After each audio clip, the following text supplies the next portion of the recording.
Muy bien, quiero que nos centremos por favor en Juan capítulo 3, versículo 16. Una vez más vamos a ir a ese texto. Una vez más podemos ir al texto, por favor. Juan capítulo 3, versículo 16. Usted sabe que la semana pasada hemos expuesto una parte de ello. Y creo que usted se da cuenta que en Juan hay una especie de tensión, especialmente en el capítulo 3 que tenemos aquí enfrente. Ábralo, por favor, para que usted lo pueda ver. Eso casi no lo va a poder ver si lo tiene en su celular o se le va a dificultar. Abra en su Biblia. Es necesario que traiga su Biblia física. Es necesario que se acostumbre a usar su Biblia física, por favor. Juan 3.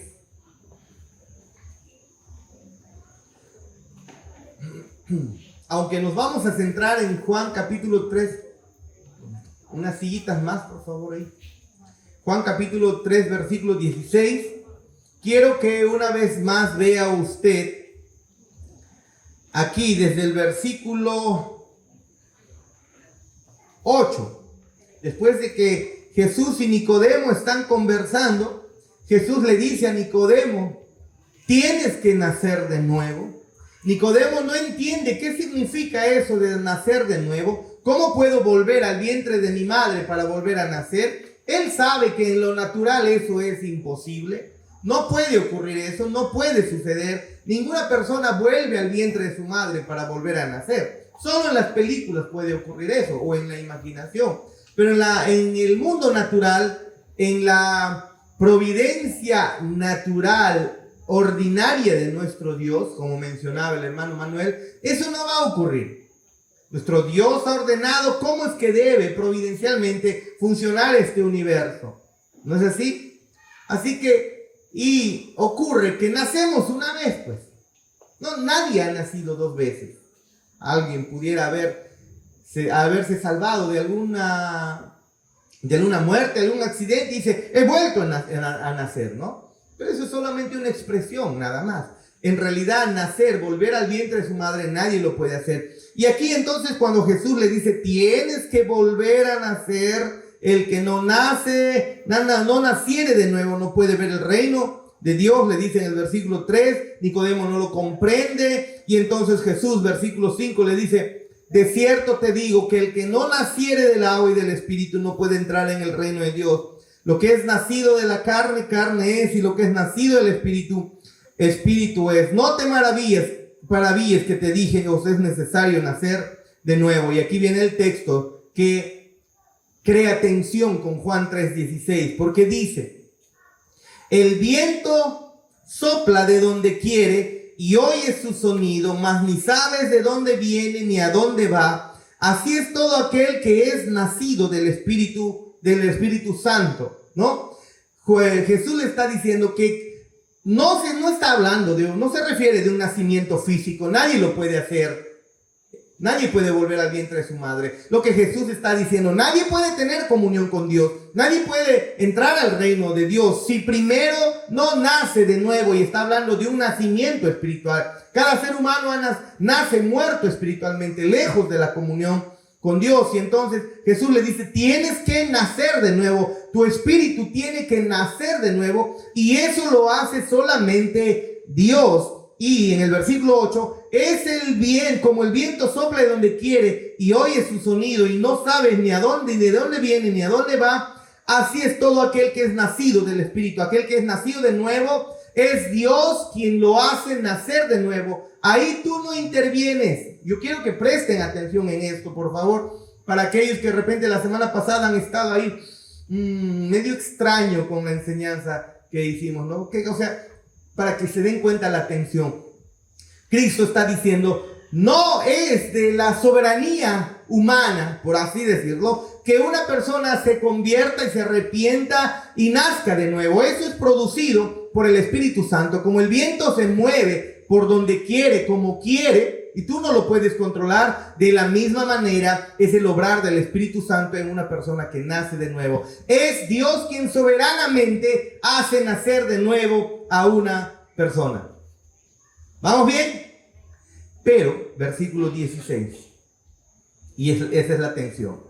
Porque de tal manera amó Dios al mundo, que ha dado a su Hijo unigénito, para que todo aquel que en Él cree no se pierda, mas tenga vida eterna.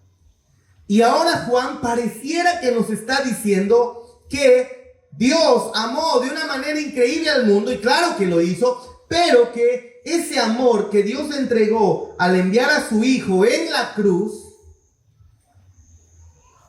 se hace efectivo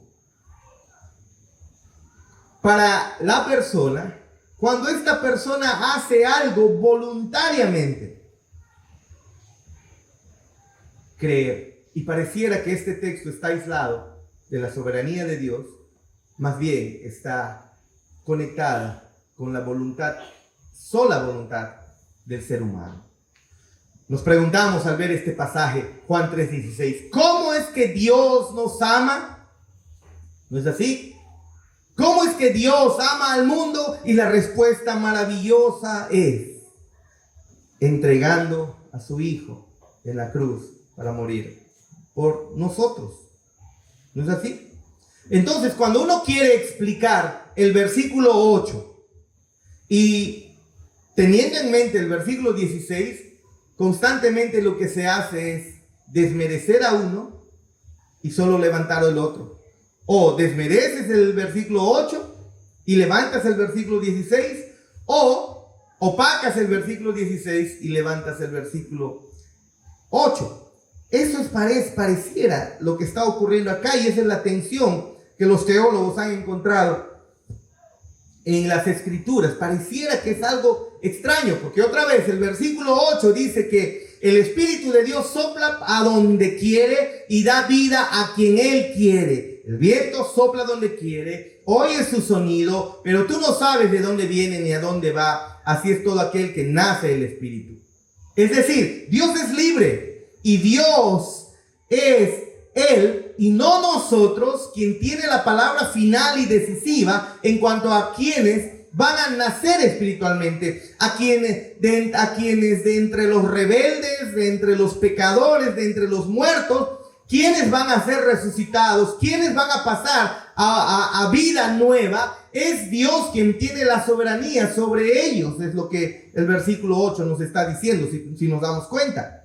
Ninguno de nosotros, hermanos, merece vida eterna. Nadie, absolutamente nadie. Y ninguno de nosotros tiene el poder de darnos vida eterna por nuestra cuenta. No tenemos el poder de que suceda un nuevo nacimiento. Si alguien es rescatado, es plenamente porque Dios lo ha rescatado. Es porque Dios ha abierto los ojos de esa persona. Es porque Dios lo ha traído, lo ha arrastrado. Claro que puede usar a un familiar, claro que puede usar a un amigo para traerte, claro que puede usar una circunstancia, una adversidad también, pero al final de cuentas es Dios orquestando y obrando todo para traerte a vida. Algunos pueden pensar, yo vine porque no tenía mucho que hacer en mi casa, me han invitado y porque mucho me insisten, he venido. No, es soberanamente, es nuestro Dios al final de cuentas el que te ha traído. Pero volviendo al versículo 8, nadie puede darse vida a sí mismo. Quedamos, creo que, plenamente convencidos.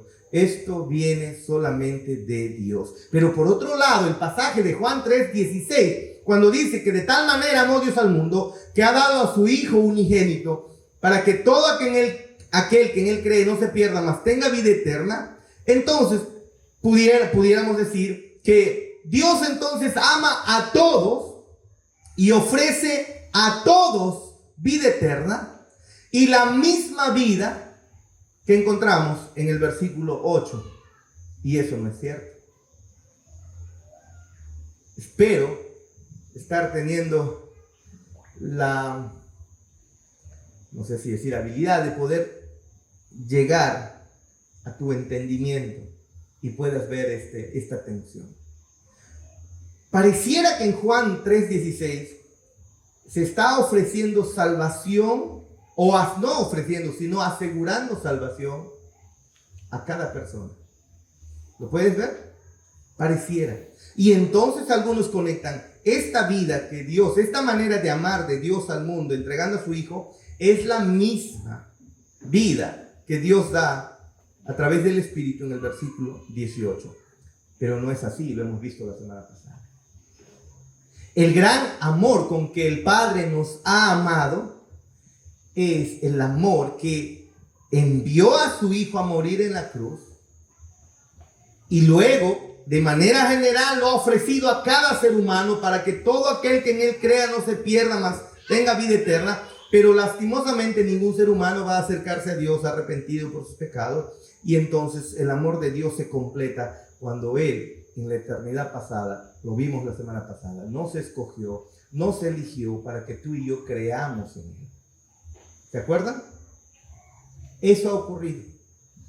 Pero eso creo que quedó zanjado la semana pasada. Una vez más lo hemos mencionado. Pero este Juan 3:16 de todas maneras tiene hermosísimas realidades que podemos seguir observando y podemos seguir maravillándonos, porque es cierto que ha bendecido por toda la historia del cristianismo, ha bendecido nuestro Dios y a través de estos versículos para que muchos puedan abrir sus ojos, para que muchos puedan correr hacia Él. Así que observemos las palabritas, palabra por palabra, de este Juan 3:16. Veamos, por favor. Porque de tal manera amó. ¿Quién amó? Dios. Se menciona en primer lugar aquí al sujeto, y este sujeto es Dios. Ahora, cuando Jesús está diciendo eso, no creo que usted se pueda pensar que es un Dios diferente al Dios del Antiguo Testamento. Jesús se está refiriendo al Dios de Abraham, de Isaac, de Jacob. Jesús se está refiriendo al Dios del Antiguo Testamento. ¿A quién? A quien incluso Moisés menciona en Génesis 1:1 como el creador, Elohim, el creador de todas las cosas. ¿Se acuerda usted? Él es el creador, Él es el sustentador, Él es el todopoderoso, el omnipotente del universo. De Él se está refiriendo nuestro Señor Jesús. Es Dios y no es una fuerza, como dicen los testigos de Jehová. Una fuerza impersonal. ¿Qué significa una fuerza impersonal? Que es solamente eso, no una fuerza. Nada más. Bueno, los testigos de Jehová se refieren con una fuerza impersonal al Espíritu Santo, ¿no? Pero no es una fuerza impersonal como creen otros que dicen, el karma, el universo, ¿no?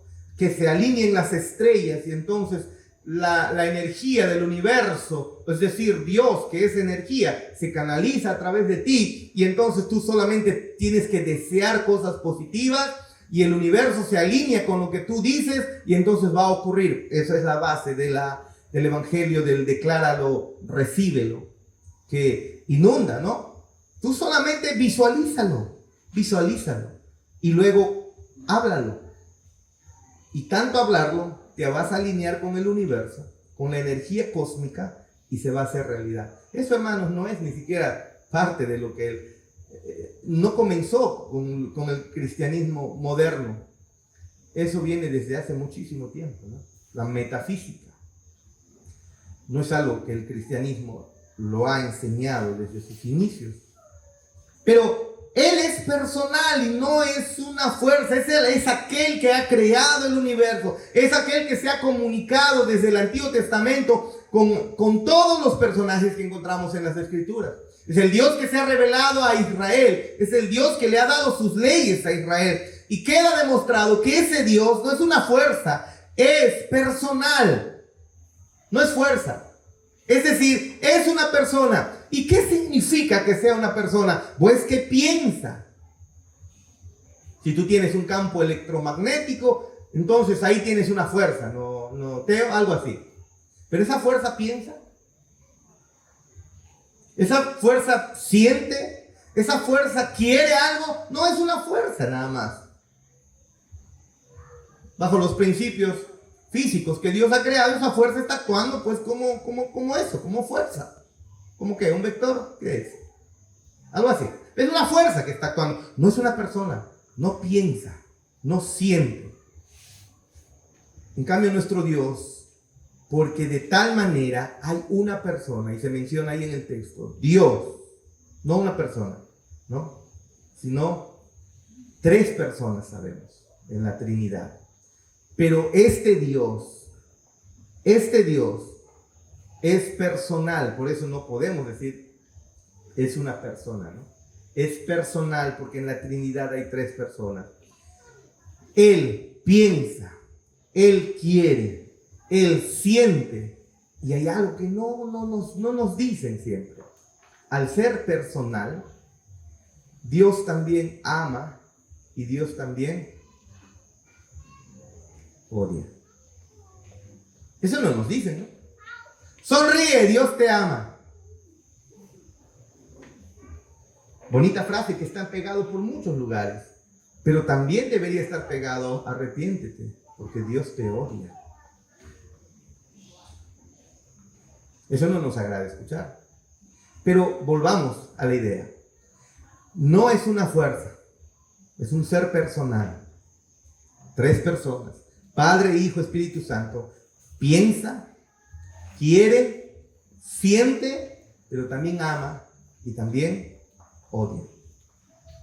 Y como es personal, también es moral. Eso es lo que es una persona. Nosotros somos personas morales. Es decir, nos relacionamos en términos de lo correcto y lo incorrecto, en los términos entre lo bueno y lo malo. Y Dios es así. Se relaciona Él con nosotros en términos de lo correcto y lo incorrecto, de lo bueno y lo malo. Y como moral, no es como tú y yo. Es inquebrantablemente justo. Nuestro Dios es inquebrantablemente justo. Es decir, solamente va a hacer lo correcto.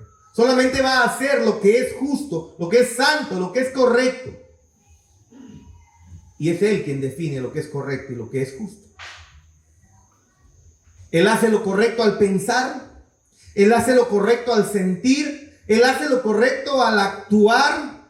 ¿No es así, Joshua? De una manera que va a concordar siempre con su naturaleza santa, su naturaleza divina. Las Escrituras nos enseñan que cada uno de nosotros hemos sido creados por este Dios. Y nuestra razón, la razón por la cual Él nos ha creado es honrarle, es darle gloria, es darle gracias. Esa es la razón por la cual nos ha creado. Pero algo hemos hecho. Cada ser humano ha fallado en hacer eso y todos entonces estamos bajo su justo desagrado. Recuerda, es un ser personal, es decir, no es una fuerza. El Padre es una persona. Y como persona es moral. Y como persona moral hace lo correcto de manera perfecta. Ama lo correcto, odia lo incorrecto. En los discipulados constantemente lo hemos repetido. Que Dios, si vamos a hablar del amor de Dios, debemos recordar que en primer lugar Dios es santo. Y si Dios es santo y si Dios es justo, entonces también debemos concluir de que Dios, así como ama y es apasionado al amar, Dios también es apasionado al odiar. Si tú amas la verdad, de verdad amas la verdad, ¿qué debes odiar? ¿Qué debes odiar? La mentira. No puedes decir que amas la verdad si en tu boca todavía hay mentira. Pastor, yo amo la fidelidad. Entonces eso significa que debes aborrecer la infidelidad. ¿Sí o no? Pastor, yo amo la vida. Tienes que aborrecer el asesinato entonces, como el aborto. Yo amo lo justo, pastor. Entonces eso significa que con la misma intensidad debes aborrecer lo injusto. Entonces, una vez más concluimos, para amar es necesario odiar. Y Dios nos ha creado para hacer cosas justas. Dios nos ha creado para hacer cosas santas, para caminar por buenas obras. Pero no hay ningún ser humano que cumpla eso.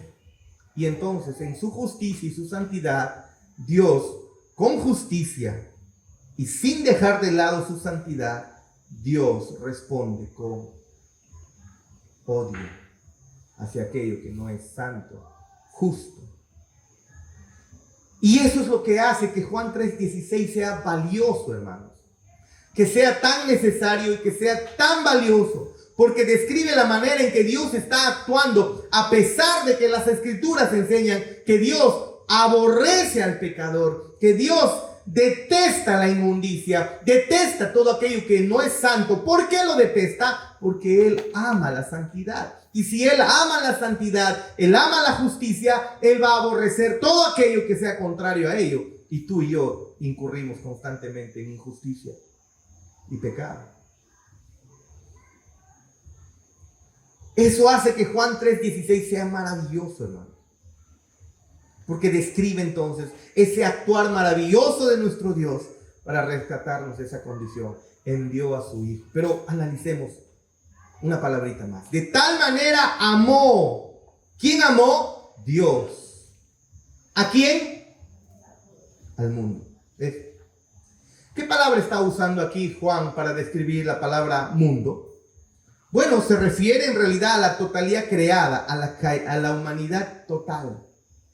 Si usted busca en el logos, calogos que le hemos dado en los discipulados, usted busca la palabra mundo, ahí aplica para cada ser humano. Aplica para todos.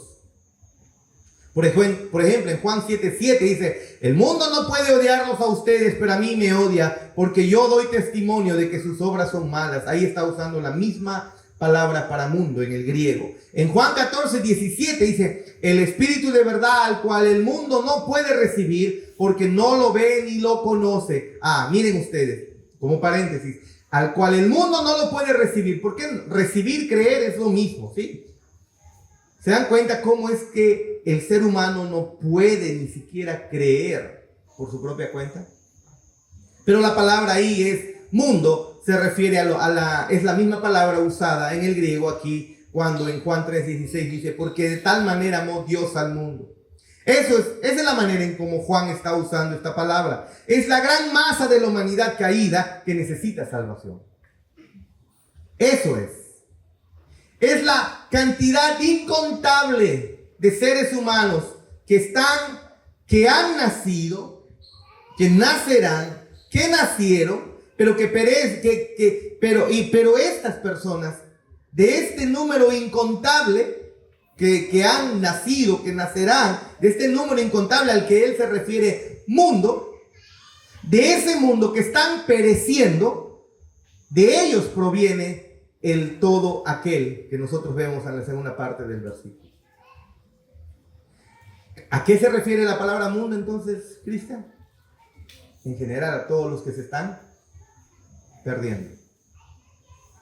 Pero luego de ese mundo que se está perdiendo, de ahí se extrae el todo aquel que en él cree. ¿Se dan cuenta? Para que todo aquel que en él cree no se pierda. ¿Qué es entonces el mundo? En esta palabra es el gran océano de pecadores que perecen. Pero de ese grupo, de ese número incontable de pecadores que perecen, luego proviene el todo aquel. ¿Se dan cuenta? Entonces, continuemos. Porque de tal manera amó Dios al mundo que ha dado o que dio a su Hijo unigénito. Ahora vean ustedes, la manera de mostrar Dios su amor no es a través de mandarte bombones y chocolates. No es a través de eso. La manera de Dios mostrarte amor no solamente es diciéndote te amo y ahí queda todo. La manera de mostrar amor para con nuestros hermanos y amigos no es solamente diciendo vamos a orar. Algo más se tiene que hacer en medio de nuestras posibilidades. Por eso es que como iglesia estamos queriendo que todos los años tengamos estas actividades para que no solamente estemos orando por las enfermedades y dificultades de nuestros hermanos, sino que también se les pueda proveer algo, tal vez para un tratamiento médico. ¿Sí? Para eso es el fondo que tenemos de la ayuda social, para que nuestros hermanos vengan con fe y nosotros oramos con fe sabiendo que Él puede obrar de manera impresionante, quebrantando incluso las leyes naturales. Nuestro Dios puede hacer milagros, como mencionaba el hermano Manuel, pero a la misma vez no nos podemos quedar solamente con el orar. Podemos hacer algo más mientras lo podemos hacer. Y eso es lo que está haciendo la iglesia ahora con el fondo de ayuda social, haciéndole llegar a algunos hermanos que están en dificultades, en necesidades económicas.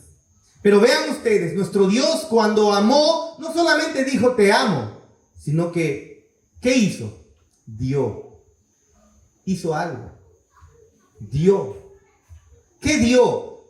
Él. ¿Y quién es Él? Dios. Por lo tanto, eso que Él ha entregado, eso que Él ha dado, ha venido del cielo.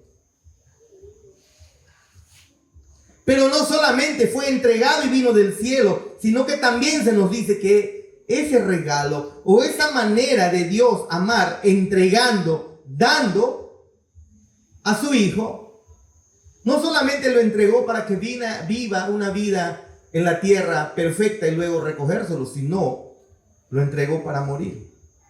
Vean ustedes en el versículo 17, la palabra envió, ¿no es así? La palabra dar se reemplaza por enviar, porque no envió Dios a su Hijo al mundo para condenar al mundo, sino para que el mundo sea salvo por él.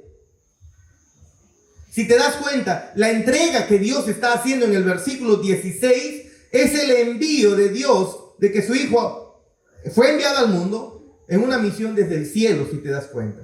En Juan 10, 17, 18, nos damos cuenta cuál es el punto culminante de esa misión del Padre. Y Jesús nos dice aquí, por eso me ama el Padre, porque yo pongo mi vida para volverla a tomar. Nadie me la quita, sino que yo la pongo por mi propia voluntad. Tengo poder para ponerla y tengo poder para volverla a tomar. Este es el mandato que yo recibí de mi Padre, dice Jesús en Juan 10, 17 al 18. Dios dio a su Hijo, pero esa palabra dio, ¿qué significa? Que lo dio para morir, que lo envió para morir. Envió a su Hijo para que pusiera su vida. Dice Cristo, yo pongo mi propia vida, ¿no? Por mi propia voluntad.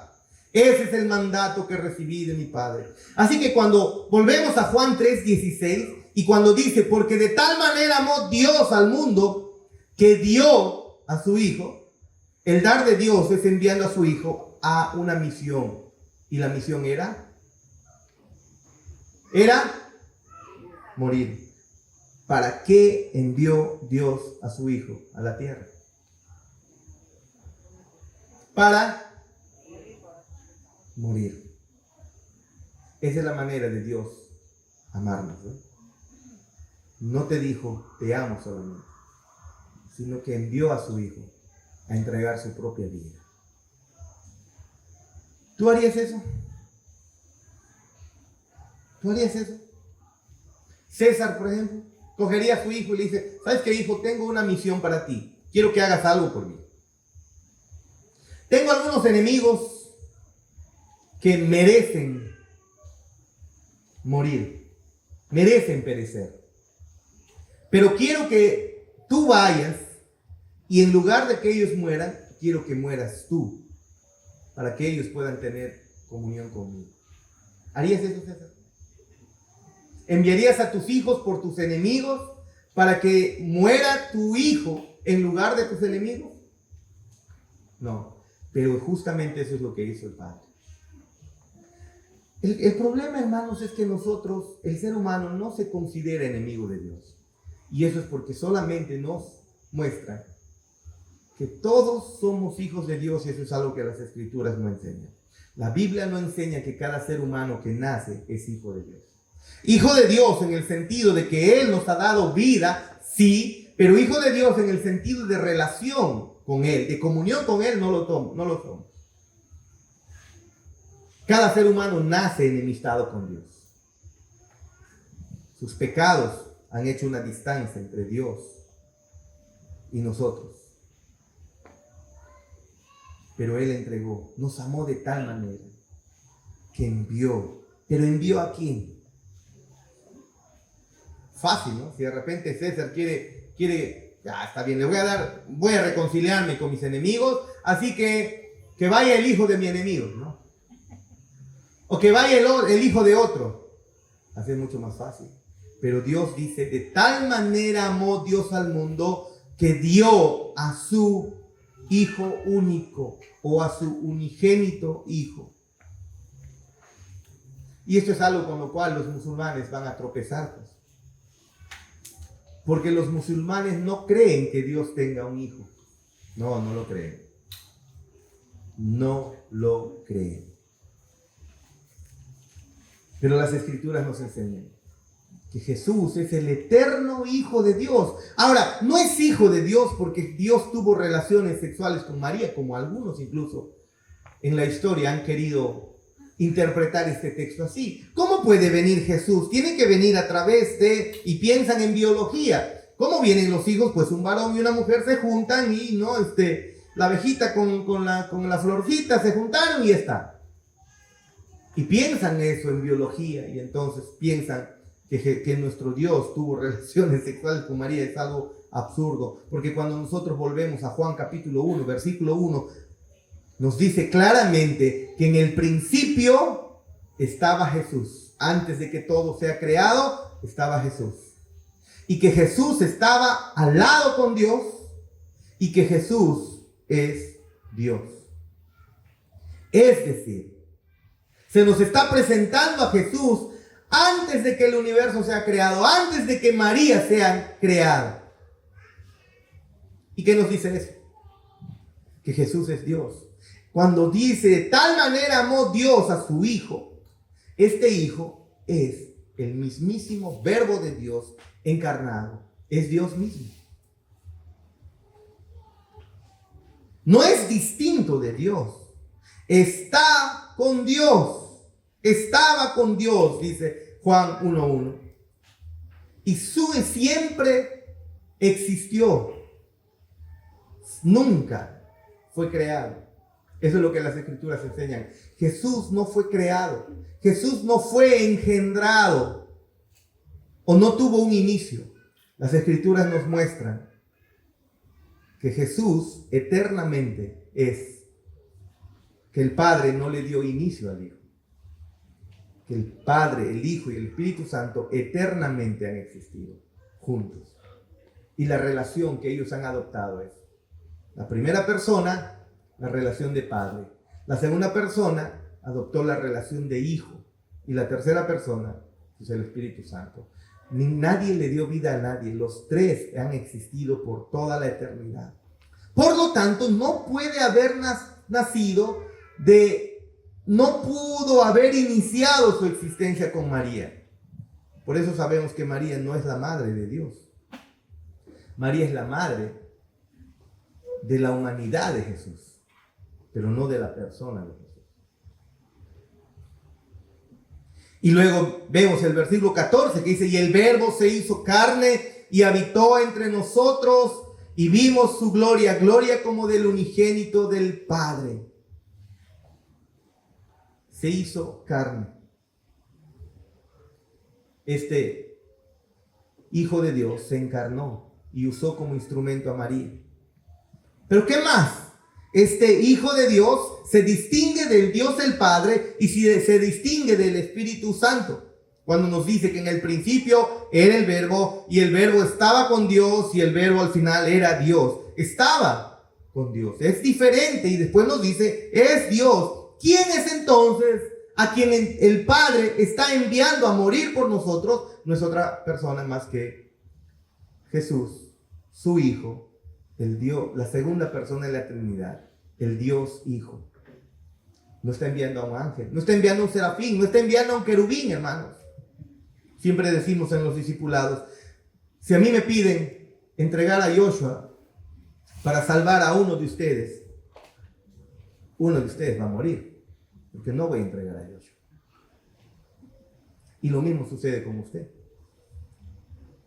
Si yo le pido a usted, si se le pide a usted que entregue a un ser querido, al ser querido, al más querido, por mí, la iglesia se queda sin pastor. Usted no lo va a hacer. Pero aquí el mismísimo Dios entregó a su mismísimo Hijo por aquellos quienes eran sus enemigos. ¿Y quién era el Hijo? Era la segunda persona de la Trinidad, o es la segunda persona de la Trinidad.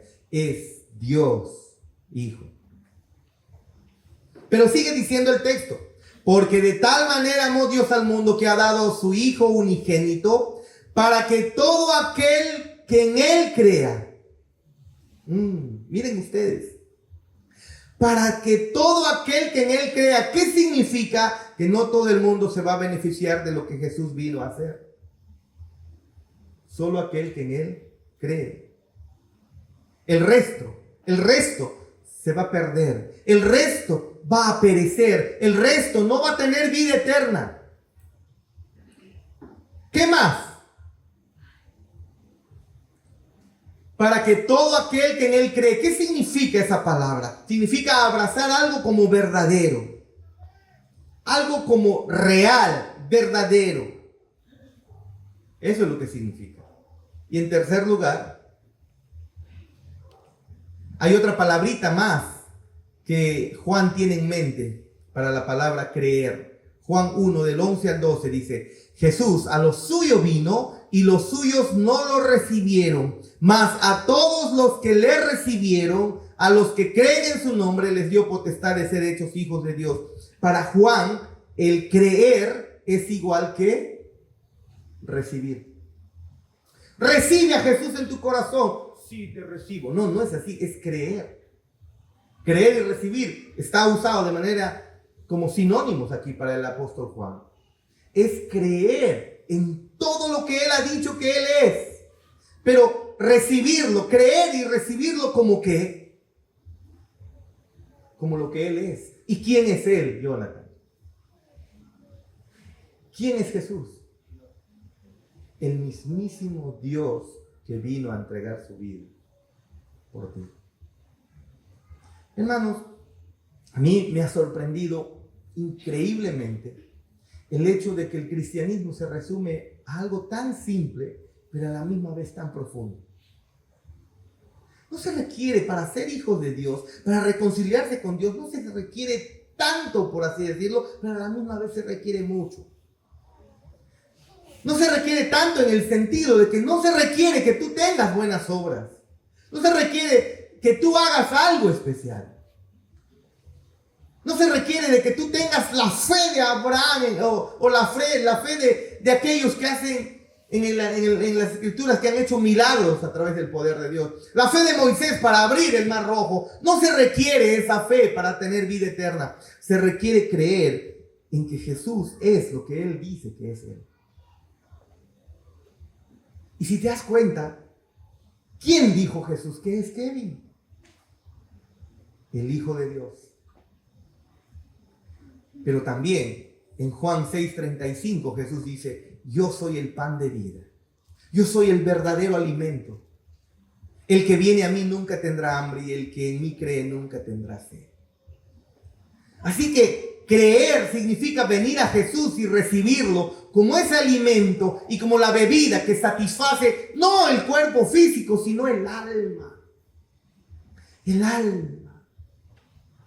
Cuando estás jugando fútbol te da una sed terrible si estás en medio sol y desesperadamente sientes que se te seca la garganta y coges agua y vas y buscas tu tomató y tomas.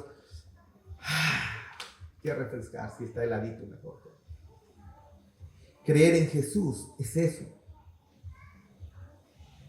Pues ya Anthony estaba hambriento, dice, porque llegó de viaje y todo, ¿no? Y entonces después de comer, qué tranquilidad. Y qué curioso que Jesús nos diga que yo soy el pan de vida, el que viene a mí nunca más tendrá hambre. Y es que el ser humano en su alma está hambrienta y sedienta. La quiere llenar, la quiere satisfacer con muchas cosas. Con drogas, con mujeres, con vicios. Es un alma sedienta. Es un alma hambrienta. Y viene Jesús, dice: me necesitas a mí. Recibir a Jesús, creer en Él, significa entender que Él es el tesoro más grande que puede existir y aferrarte ahí a Él con todas tus fuerzas, que aunque lo pierdas todo, tienes a Cristo, el Hijo de Dios que entregó su vida en la cruz por ti. Es tan sencillo creer todo lo que Él ha dicho que Él es tu Salvador, lo creo. Es mi Redentor, lo creo. Es el que por su sangre derramada el Padre perdonó mis pecados, lo creo. Nadie me puede acusar más porque Él me ha dado vida eterna, lo creo. Pero luego el texto sigue avanzando y dice, para que todo aquel que en Jesús cree, ahí hay una palabrita, no se pierda. Él nos ha dado, Él ha venido a dar vida, pero sabes, aquellos que lo rechazan van a perecer, dice la Escritura. Así que si tú pereces, tú no tienes la vida eterna. ¿Y qué es entonces perecer? Es terminar condenado para siempre como Dios tu enemigo. Sigue diciendo en el versículo 18, ¿no? ¿Qué significa perecer? Dice, el que en Él cree no es condenado, pero el que no cree en Él ya ha sido condenado. Es decir, la justicia de Dios, la sentencia judicial final para la persona que no ha creído en Cristo es muerte eterna, y no significa desaparecer, significa que ese Dios que ha creado todo el universo estará en tu contra por toda la eternidad, descargando su ira justa y santa. Juan 3:36 dice, el que cree en el Hijo tiene vida eterna.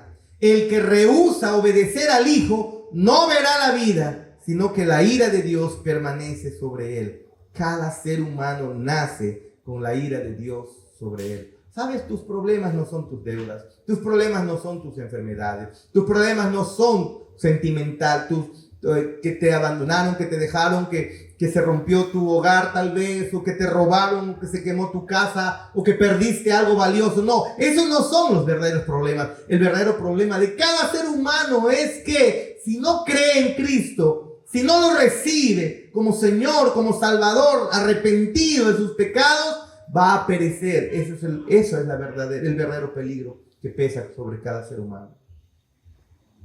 Perecerá bajo la condenación de Dios para siempre, debido a su pecado, debido a su incredulidad.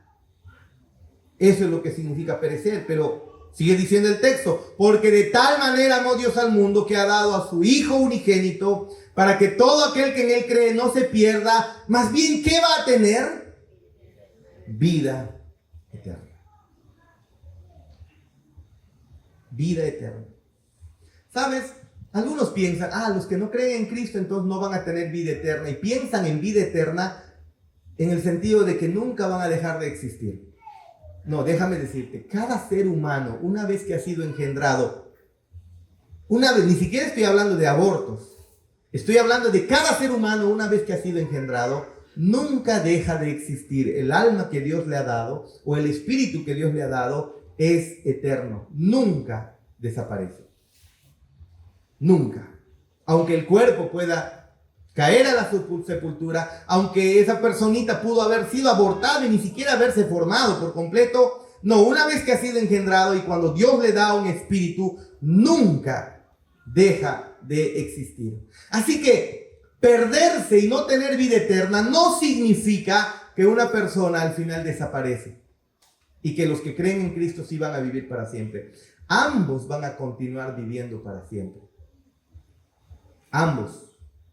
Por eso digo, los que están muertos no están muertos en realidad.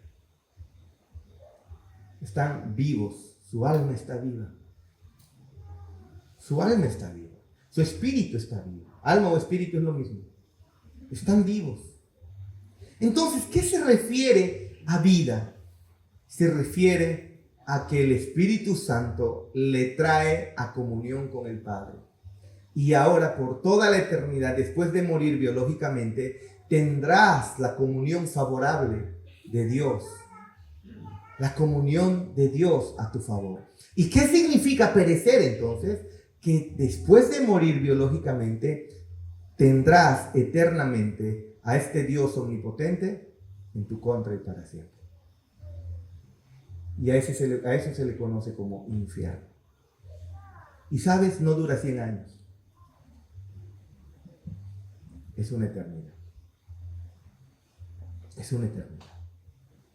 Pero Cristo ha prometido dar vida. Entonces, ¿qué significa dar vida? Si creemos en Él, que tendremos comunión con Dios, con la Trinidad para siempre. Favorable, con una relación en la que Él se convierte en nuestro Padre. Entonces, lo que ocurre en nuestro creer es que por medio de creer, el Espíritu Santo nos va uniendo a Cristo y en Cristo está la vida. Y esa vida es la comunión con Dios y para siempre. Escuchen lo que dijo Jesús en Juan 11:25. Yo soy la resurrección y la vida. El que cree en mí, aunque muera, vivirá. Pero espérate, algunos piensan, los que no creen en Él van a morir y desaparecer. No, vivirá en el sentido, vivir significa vivir en comunión con Dios favorable. Y todo aquel que vive y cree en mí no morirá eternamente, pero aquel que no cree en Cristo será condenado y vivirá eternamente en condenación. Hermanos, eso es lo que hace hermoso a Juan 3:16, porque Él entregó su vida para salvarnos. ¿Ve? De tal manera amó Dios al mundo. Amó al mundo de tal manera que entregó a su Hijo en tu lugar. Entregó a su Hijo a morir en tu lugar. Y no vamos a perecer los que hemos creído en Él. Como dice Juan 1:29, Jesús es el Cordero de Dios que quita el pecado del mundo. Es el Cordero de Dios que fue sacrificado en nuestro lugar, que llevó nuestro pecado, que llevó nuestro castigo. Así que si vamos a tener comunión con Dios es porque el Padre entregó a morir a su Hijo por ti y por mí.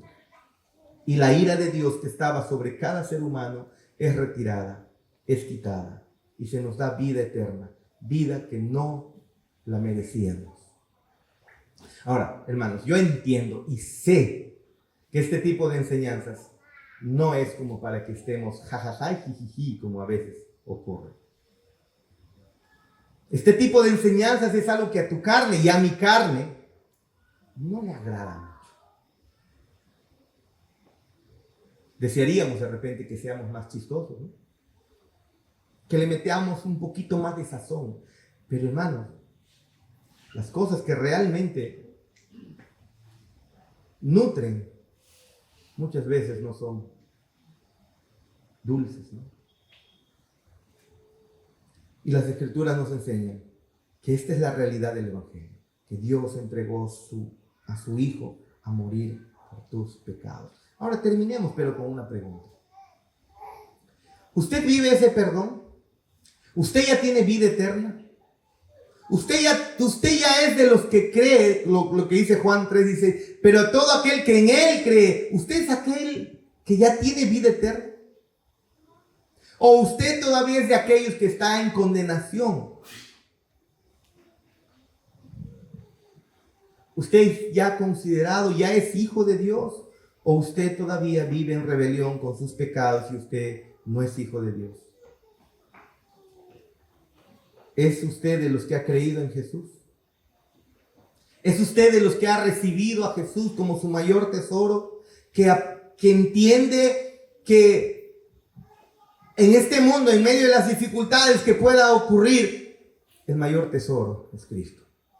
En medio de las ganancias y las pérdidas que podamos tener, lo más importante es tener a Cristo. ¿Es usted de aquellos? Entonces usted ha creído en Él y tiene vida eterna. Si usted no ha creído en eso, si usted no ha creído en Él, si usted no ha aceptado y no se ha arrepentido, entonces usted todavía está bajo condenación.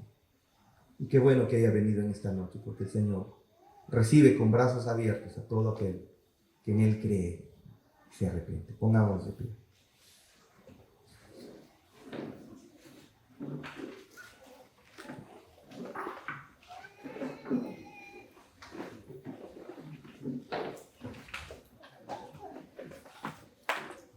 Miren, nosotros queremos solucionar nuestras vidas solucionando nuestros problemas temporales. Así no funciona la vida espiritual. Así no funciona en realidad la vida. No puedes intentar tratar un cáncer con un paracetamol. Y sabes, a nosotros nos gusta el paracetamol. No puedes intentar solucionar un problema médico complicadísimo solo con antalgina. No puedes hacer eso. Y eso es lo que hace el ser humano. Su matrimonio está en problemas. Ha perdido dinero o ha perdido su negocio y piensa que ese es su mayor problema. No hay razón, no tengo carrera, no tengo estudios y piensa que ese es su mayor problema. Desde aquí motivamos a que estudien y lleguen a lo más alto. Los creyentes debieran hacer eso. Pero piensan las personas que porque la chica o el chico les dejó, eso es su mayor problema y entonces vienen a Dios para que se les solucione sus problemas temporales. Pero déjame decirte, los problemas que tú tengas temporales se acaban cuando tú mueres. Pero hay un problema del cual no vas a poder escapar. Y es que si no has creído en Cristo, vas a ser condenado para siempre. Eso es el mayor problema. ¿Ya has visto eso como tu mayor necesidad? ¿Ya has visto a Cristo como tu mayor necesidad? Que Él habita en tu corazón es lo más importante en tu vida. ¿Ya has visto eso? Si lo has visto, bendiciones. Él es tu Padre, tú eres su Hijo y estás seguro. Pero si tú no has visto a Cristo como tu mayor necesidad y piensas todavía venir a Dios solo para que te solucione problemas temporales y Él no es tu mayor necesidad, entonces en esta noche puedes decirle, Señor, ayúdame a creer. Ayúdame a recibirte. Ayúdame a iniciar una nueva vida. Entonces estarías tratando el verdadero cáncer. Lo que la antalgina ni el paracetamol puede hacer. El verdadero cáncer es que por tus pecados vas a ser condenado. Pero en esta noche el Señor ofrece vida eterna para todo aquel que en Él cree.